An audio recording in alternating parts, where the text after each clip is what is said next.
राष्ट्रवादीत फूट झाल्यानंतर दुसऱ्यांदा अधिवेशन होताना दिसत आहे आणि त्यातल्या त्यात आता नागपूरच्या हिवाळी अधिवेशनामध्ये ज्या पद्धतीनं कार्यालय जे आहे ते अजितदादा गटाला देण्यात आले त्यावरून वाद होण्याची शक्यता आहे. आपल्याबरोबर जयंत पाटील आहे, प्रदेशाध्यक्ष आहेत राष्ट्रवादीचे. कार्यालय जे पक्ष कार्यालय होतं विधानभवनाच्या भागामध्ये, त्या ठिकाणी अनिल पाटील यांना ते कार्यालय देण्यात आलेलं आहे. आणि तुमचा दावा कसा असणार आहे, कारण की अध्यक्षांनी त्यांच्या पक्षाला मान्यता दिल्याचं त्यातून दिसून येत आहे. मला माहीत नाही की अध्यक्षांनी त्यांना अधिकृतपणाने त्या ठिकाणी कार्यालय दिलेलं आहे किंवा नाही. त्याची माहिती आम्ही घेतली. अध्यक्षांना फोन केला, ते फोनवर उपलब्ध झाले नाहीत. त्यामुळं त्यानंतर सचिवांशी बोललो, विधिमंडळ सचिवांशी. त्यांनी मला मगाशी 4 वाजता सांगितलं की अशी कोणतीही पत्र आम्हाला आलेलं नाही. त्यामुळे नक्की कशामुळं काय केलं हे आम्ही तपासून पाहू.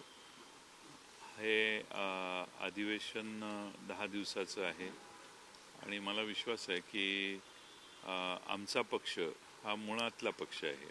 आमच्यातून काही लोक बाहेर गेले, त्यामुळे त्यांनी जर अर्ज करून वेगळा गट स्थापन केला अशी माहिती दिली असेल विधानसभेच्या अध्यक्षांना आणि त्यांना वेगळं कार्यालय द्यायचा निर्णय केला असेल तर ते विधानसभेच्या अध्यक्षांना आम्ही विचारून बघू काय त्यांनी नक्की केलं.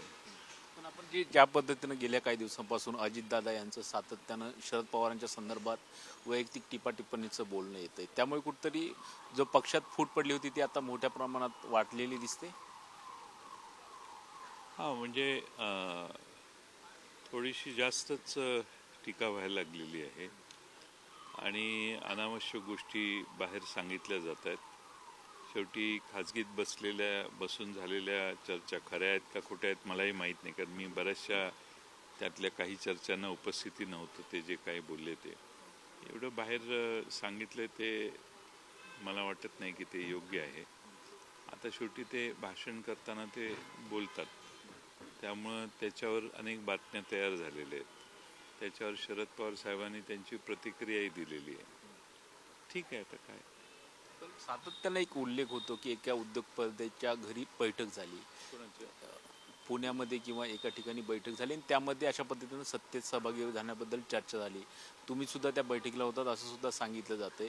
नक्की वस्तुस्थिती काय आहे, कारण की दर भाषणात अशा पद्धतीनं त्या उद्योगपतीचा उल्लेख येतो. नाही, एका बैठकीला मी उपस्थित होतो, ते पक्ष फुटू नये यासाठी प्रयत्न होता. त्याच्या पलीकडं कोणत्याही चर्चा झाल्या नाहीत. दुसऱ्या बाजूने सांगितलं जात होतं की आपण असं या मार्गानं जाऊ, या बाजूने सांगितलं जात होतं की त्या मार्गावर जाणे योग्य नाही. याच्या पलीकडे सहभागी होण्याविषयी चर्चा त्या कोण जे तुम्ही सो कॉल्ड उद्योगपती म्हणताय त्यांच्यासमोर झाल्याची मला या पलीकडे काही चर्चा झालेली नाही. कर्जतमधल्या सभेमध्ये बारामती किंवा या जागा ज्या आहेत त्या अजितदादा गट लढवणार असं सांगितले. साहजिक पवार गटाकडून सुप्रिया सुळे तिथे खासदार आहेत, तर तुम्हाला वाटतं की पवार कुटुंबियांमध्ये अशा पद्धतीनं त्यावरून वितुष्ट निर्माण करण्याचा प्रयत्न होतोय? नाही, आता वेगवेगळ्या पक्षातून निवडणुका लढवल्या तर कोणी ना कोणीतरी निवडणूक लढवेलच ना. त्यामुळे कोण उभं राहतंय हे बघायचं. मला खात्री आहे की सुप्रियाताईंनी एवढे वर्ष संसदेत काम केले, उत्कृष्ट संसदपटू म्हणून अनेक वेळा त्यांना पुरस्कार मिळालेले आहेत आणि लोकसभेतलं भाषणही ते आज बघताना आपण उत्तम करतात. मला वाटत नाही की त्यांना बारामती लोकसभा मतदारसंघातली लोक सोडतील. पण ज्या पद्धतीने चर्चा आहे की अजित पवार यांच्या पत्नी सुनेत्रा पवार तिथून उभ्या राहू शकतात, पोस्टरबाजी केली जाते भावी खासदार म्हणून सुनेत्रा पवार, त्यावरून एक नवा चर्चा सुरू होते. आणि सुप्रिया सुळे सुद्धा वर्धासारख्या मतदारसंघातून मी निवडणूक लढवू शकते अशा पद्धतीचं सूचित करतायत. त्याकडे कशा पद्धतीने बघायचं? नाही, आता कोण उभं राहणार अशा चर्चा जर आल्या तर त्यावर लगेच मी प्रतिक्रिया देणार नाही. मलाच माहीत नाही की त्यांचे उमेदवार कोण. आमचा उमेदवार नक्की आहे सुप्रिया सुळे. सुप्रिया सुळे इकडे उभे राहणार तिकडे उभे राहणार असं त्यावेळी त्यांना जो काही प्रश्न विचारला असेल त्या अनुषंगाने रेफरन्स टू कॉन्टेक्स्ट काय आहे हे माहीत नाही, त्यामुळे त्या बोलल्या असतील. पण त्यांचा मतदारसंघ बारामती लोकसभा मतदारसंघच आहे आणि आमचा प्रेफरन्स त्या तिथून उभ्या राहाव्या हाच राहील, म्हणजे पक्षाचा अध्यक्ष या नात्याने. त्यामुळे मला माहीत नाही तर त्यांच्या विरोधी कोण उभं राहणार.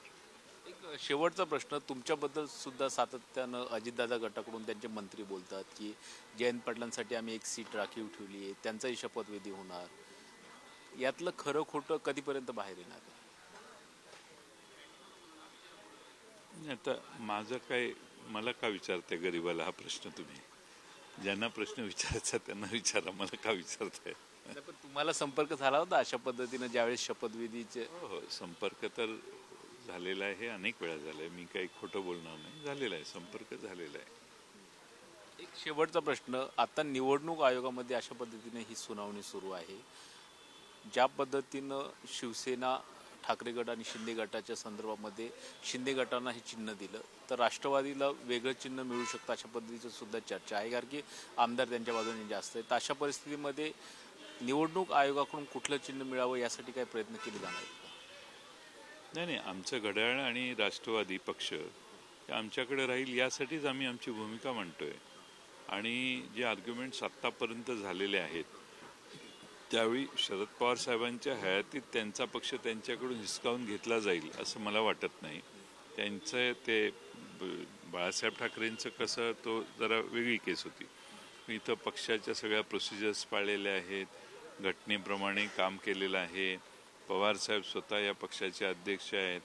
ते स्वतः अध्यक्ष असताना आणि राष्ट्रीय स्तरावर भारतात महाराष्ट्रासह 27-28 राज्यात हा पक्ष पसरलेला असताना फक्त 2 राज्यातल्या विधानसभेच्या सदस्यांच्या संख्येवर पक्ष इकडे गेला तिकडे गेला असं सांगायला जर निवडणूक आयोग लागलं तर मग या देशात काही अर्थच राहणार नाही.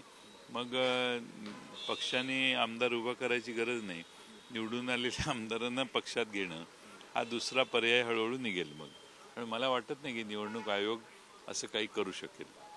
धन्यवाद आमच्याशी बोलल्याबद्दल. म्हणजे ज्या पद्धतीची जी चर्चा होती की राष्ट्रवादीमध्ये फूट पडलेली आहे, पण राष्ट्रवादीत फूट पडलेली नाही, आम्हीच मूळ पक्ष आहे अशा पद्धतीचं आर्ग्युमेंट आणि दावा जयंत पाटील करताना दिसत आहेत. कॅमेरामॅन राकेशसह सुनील काळे, साम मराठी, नागपूर. देश विदेशातील प्रत्येक घडामोडींचे लाईव्ह अपडेट मिळवण्यासाठी आता साम टीव्हीच्या सर्व सोशल मीडिया प्लॅटफॉर्मला लाईक, फॉलो आणि सबस्क्राईब करा. तसंच सर्व नोटिफिकेशनसाठी बेल आयकॉन प्रेस करायला विसरू नका.